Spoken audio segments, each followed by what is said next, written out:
Imagine, for a second, a political blueprint designed not for the last century, but for the next one.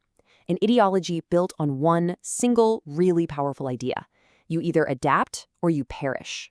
Today, we're unpacking Levnism, a framework that actually treats government like a piece of software, something that's in a constant state of upgrade. So, let's dive in. We're going to break this down, looking at the core philosophy, then we'll get into the structure of its government and its economy. After that, we'll see the huge role science plays, and finally, we'll check out its pretty unique worldview. So, what is Levinism at its heart? Well, you could say it's a direct response to what it sees as the fundamental flaw in modern politics, which is just stagnation. And here it is, the official symbol of Levinism. You can see right away it's clean, it's systematic, it's very forward-looking. That design really reflects the ideology's main goal, to create a government that evolves just as fast as technology itself. This one sentence, this is basically the heart of the entire framework. Unlike ideologies that cling to tradition or some fixed rule book, Levinism says, nope, the only thing that's constant is change. And any system that doesn't get on board with that is, well, it's just doomed to fail. And that brings us right to its foundational principle, adaptation. In the Levinist view, strength and survival aren't about rigid power or old traditions. It's all about the ability to constantly evolve. Political, economic, and social systems, they're seen more like living organisms that have to adapt or face, extinction. So everything in Levinism really boils down to these three guiding concepts. It prioritizes flexible adaptation over any rigid dogma. It values measurable competence way more than popular opinion. And it chooses hard data over emotional appeals every single time. This trio is the bedrock for all of their decision-making. Okay, now let's look at its political structure, because this is probably its most radical idea. Levinism imagines government not as some static, dusty institution, but as an operating system, one that's constantly being debugged and upgraded. They call this model the Adaptive Executive Republic, or AER for short, and it's designed for one thing: speed and efficiency. It's got a really powerful executive, a flexible legislature made up of experts, and an AI-assisted judiciary. The whole system is literally built to constantly reform itself from the inside out. At the very top, you have the prime executor. This is a leader with some serious power to make rapid changes. But, and this is a big but, their decisions are always under review by a data oversight council. And here's the kicker. If their policies fail to meet measurable, data-driven benchmarks for 2 years straight, they're out. Gone. It's power, but it's balanced by performance. And then you have the legislature, which is called the Adaptive Assembly. Forget career politicians. In this system, members are chosen based on competence ratings, and they have to have a background in relevant fields like science or economics. Even the laws they pass are adaptive. They literally come with expiration dates and are automatically thrown out if the data shows they're not working. So this is the engine that drives the whole system, the 5-year adaptive cycle. It's just this constant loop. You collect data, you have an AI simulate the outcomes, you execute policies rapidly, and then you evaluate. And based on that evaluation, you adjust. This whole mechanism is designed to make stagnation basically impossible, forcing the state to constantly evolve.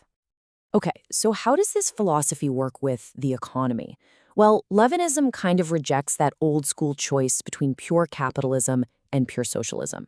Instead, it proposes this hybrid model that's designed to evolve on the fly.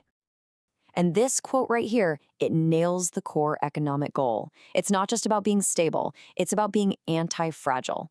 The system is designed to see shocks coming and adapt to them before they can turn into a full-blown crisis.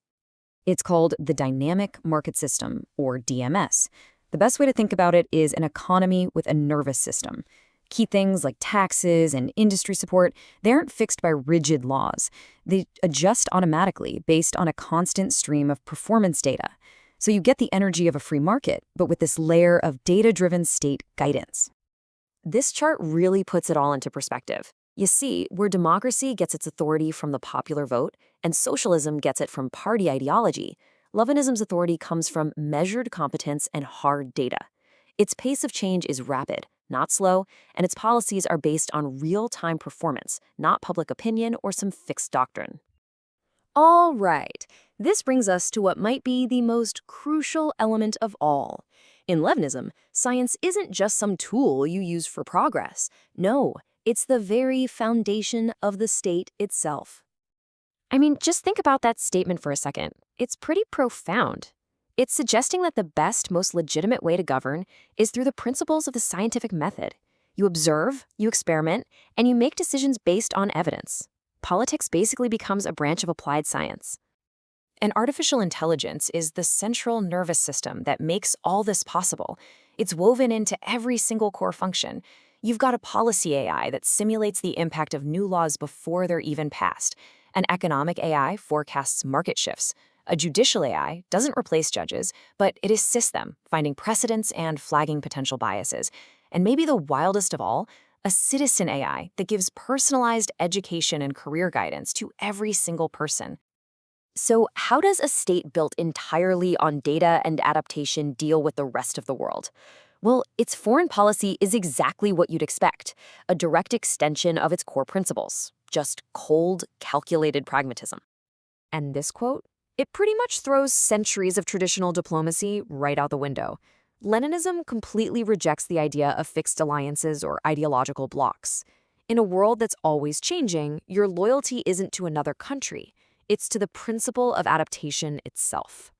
So instead of alliances, Levnism uses something called circles of interest. A country's relationship to you is determined by its data profile, its tech value, its economic benefit, its political stability. And this isn't a fixed relationship at all. A nation could be a key partner one month and a low priority the next, all because the data changed. It is diplomacy completely stripped of emotion.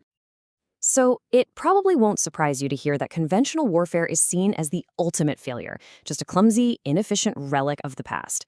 From a Levinist perspective, if you have to go to war, it means your predictive models failed and your ability to adapt was way too slow. The focus shifts entirely to things like AI-driven predictive defense and cyber warfare. Big standing armies are just seen as a waste of resources. And that brings us to the final and most crucial question of all. A state that runs on pure data, on competence, and on ruthless efficiency. Is this the ultimate blueprint for a functional society, maybe even a kind of utopia of progress? Or does a world governed by algorithms, where messy things like emotion and tradition are seen as liabilities, actually represent the end of human freedom as we know it? That's something to think about.